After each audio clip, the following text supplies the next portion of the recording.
Chapter 7, Human Rights.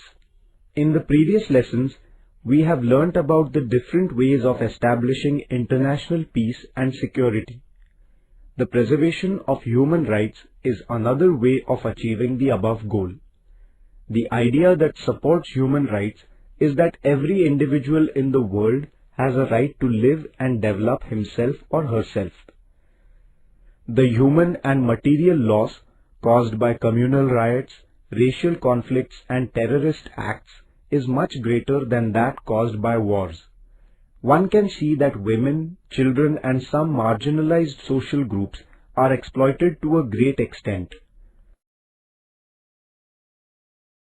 All this leads to unrest at the global level. There is an increase in the loss of human lives because we are indifferent about human rights and apathetic towards it. If we want to uproot terrorism and do away with exploitation and insecurity, there has to be an increased awareness about human rights.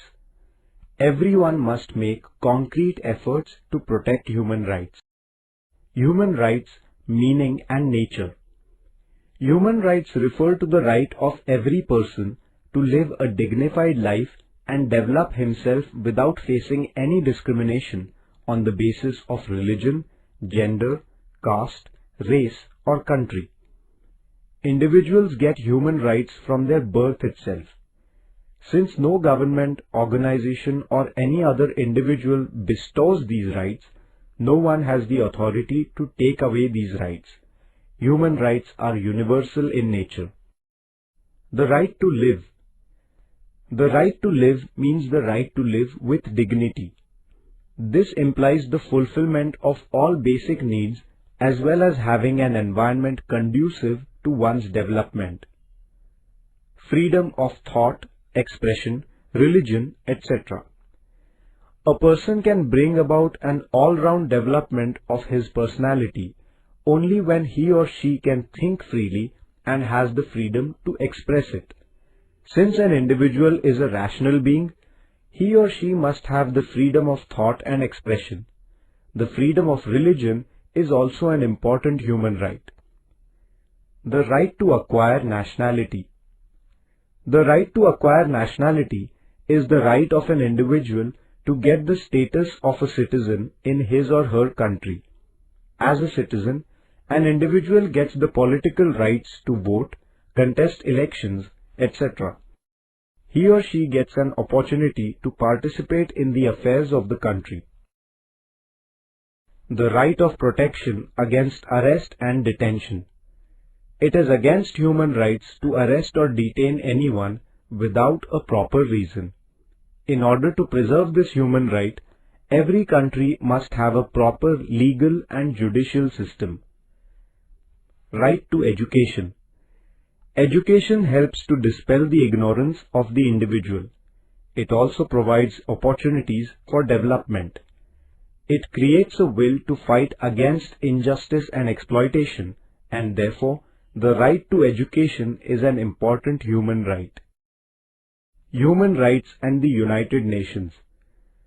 The UN has given a very important place to the human rights in its objectives. The dissemination and publicity of human rights is one of its important objectives. On 10th December 1948, the United Nations proclaimed the Universal Declaration of Human Rights and laid the foundation for these rights. This declaration has a total of 30 articles. Some of the important articles are given below. All member countries of the UN are expected to give these rights to their people. 1. Everyone is entitled to all the human rights without any distinction on the basis of gender, religion, race, etc. 2. Everyone has the right to freedom of movement. 3. If a person feels insecure in his country, then he has the right to seek asylum anywhere in the world. 4. Everyone has the freedom from arbitrary arrest. 5. Everyone has the right to own property. 6. Everyone has the freedom of thought and religion. 7. Everyone has the right to freedom of association. 8. Everyone has the right to vote. 9. All men and women have the right to work and leisure. 10. Everyone has the right to primary education and enjoy the arts and literature.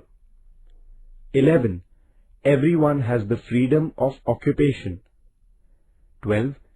Everyone has the right to keep his or her personal life, dignity and status free from any kind of encroachment. It is necessary to establish organizations and create movements in order to nurture human rights and to avoid encroachments on them. This would help in preserving human rights in a more effective way. There are some voluntary organizations that are working at the international level in this context, as for example, Amnesty International, Human Rights Watch, etc. India and human rights. The Universal Declaration of Human Rights was proclaimed when the Indian Constitution was being drafted. India took cognizance of the same and brought in the spirit of the declaration in our Constitution. The human rights came to be included in the fundamental rights and directive principles of the state policy of the Constitution of India. National Human Rights Commission. India has devised many methods for the protection of human rights.